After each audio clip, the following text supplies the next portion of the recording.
Now, during the third Citi Business Festival roundtable discussion held on Tuesday on the theme Harnessing the Creative Economy for Development, key industry leaders called for increased government investments and strategic initiatives to revitalize Ghana's creative sector. The following report has more.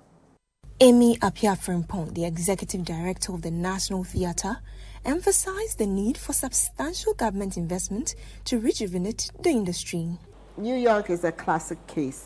After 9/11 or even after the COVID, they pumped a lot of money into Broadway because if Broadway is down, hotels suffer, restaurants suffer, parking lots, everybody. So it is incumbent on the government to invest in this sector so that we can get the numbers that Frank was talking about. The numbers don't happen if you don't invest. Nana Asasi, the Secretary General of the National Folklore Board, discussed the commercial potential of Ghana's folklore. Ghana's folklore is vested in the President of Ghana, and the Folklore Board has the mandate to administer it on behalf of all the people of Ghana, under the auspice of the Office of the President. Now, when you take your Edin symbols, what do we use them for? They're put in cloth, they're used in murals and all of that. However, somebody chooses to use it as its corporate branding material. That way you're using your folklore out of its customary context. Something needs to come to the Folklore Board. By Folklore Board, I mean to the people of Ghana.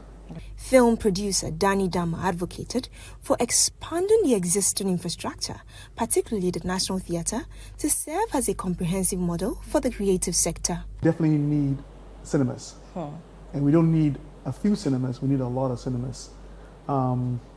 So if you look at what we are all talking about, we're talking about 4 different, he's talking about music, he's talking about performance, poetry, she's talking about ensemble performance, theater, and I'm talking about film, right? All 4 of us need some kind of venue to monetize in. The National Theatre should be a prime example of what actually works in Ghana. Frank Obno-Wusu, acting deputy CEO of Creative Art Agency, urged creatives across the country to actively engage with relevant domains. In terms of funding, primarily creative industries are supposed to, first of all, move from the known to the unknown. Where we can easily access funding is through the Creative Arts Fund. Before we even look at other areas, there are sources of fund that we are mandated to go in for. Grants and all those things, which are supposed to be coming from, independent private partnerships globally and internally. But the first point of call is the Creative Arts Fund.